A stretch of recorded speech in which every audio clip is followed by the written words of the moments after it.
Olá pessoal, nesta aula nós vamos falar sobre calor latente. Mas antes de definirmos calor latente, vamos relembrar alguns conceitos. Primeiro, temperatura é o grau de agitação das moléculas. Quanto maior o grau de agitação das moléculas, maior será a temperatura. Segundo conceito, calor é energia térmica em movimento entre dois corpos, motivada pela diferença de temperatura.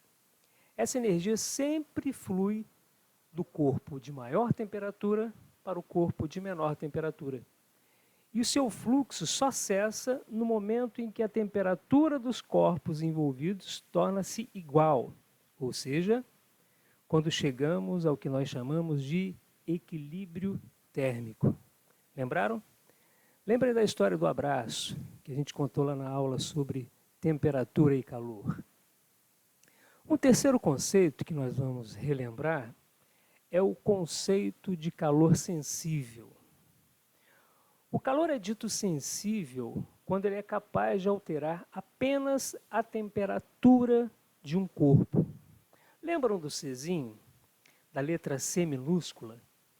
Nós apresentamos esse conceito na aula de calor sensível. Então, relembrando, o calor sensível só altera a temperatura de um corpo. Nós apresentamos o exemplo da água. Nós dissemos que precisamos de 1 caloria para aumentarmos em 1 grau Celsius 1 grama de água. Depois vá lá e reveja essa aula. Na verdade, é sempre bom, né, rever as aulas anteriores. Agora nós vamos entrar na definição de calor latente.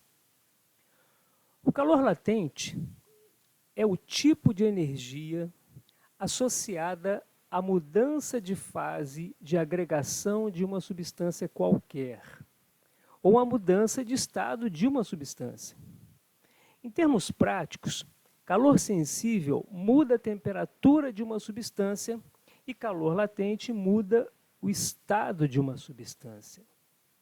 Exemplo, o calor sensível muda a temperatura da água que está dentro de um copo. O calor latente muda o estado da água que está dentro desse copo, de líquido para vapor. Na próxima aula, nós falaremos com mais detalhes sobre os 3 estados da matéria, aqueles mais conhecidos, sólido, líquido e gasoso. E falaremos principalmente sobre a transformação que pode ocorrer. Por exemplo, de um bloco de gelo. O bloco de gelo, inicialmente, está no estado sólido. Se este bloco recebe calor, ele poderá mudar o seu estado inicial para um outro estado, o estado líquido. E se receber mais calor ainda, poderá mudar o seu estado para o estado gasoso. E para por aí? Não.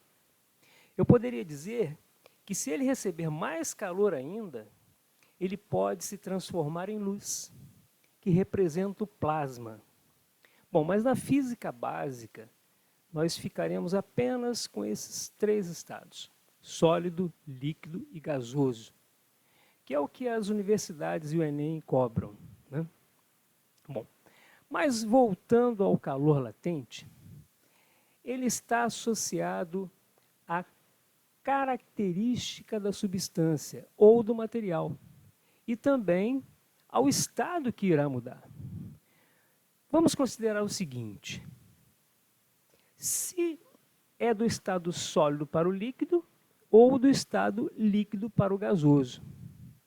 Por exemplo, no caso da água, que no estado sólido é gelo, veja, eu irei precisar de 80 calorias para que cada grama do meu bloquinho de gelo mude de estado, ou seja, vire água.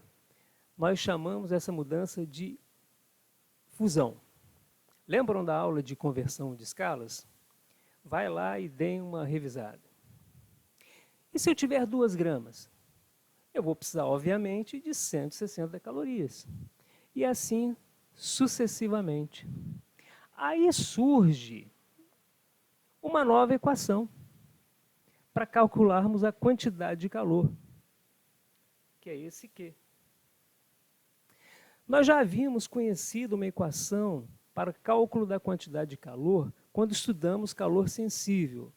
Veja, a nova equação, ela representa o seguinte: quantidade de calor, está aqui a quantidade de calor, é igual a massa vezes o calor latente.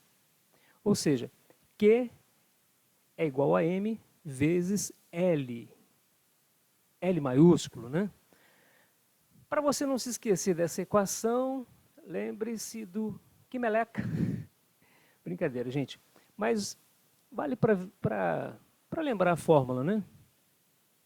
Agora vamos ao exemplo da água na mudança de estado, que chamamos de ebulição. A água se transformar em vapor. Aí nós vamos precisar de muito mais calor. 540 calorias para cada grama de água. Mudança do estado líquido para o estado gasoso. Então, concluindo, o calor latente promove o quê? Ele promove a variação de estado. Legal? Vamos encerrar essa aula por aqui. Na sequência, veja alguns exercícios para você conhecer como esse assunto é cobrado e também se preparar para os exames de vestibular e Enem. Valeu? Um forte abraço.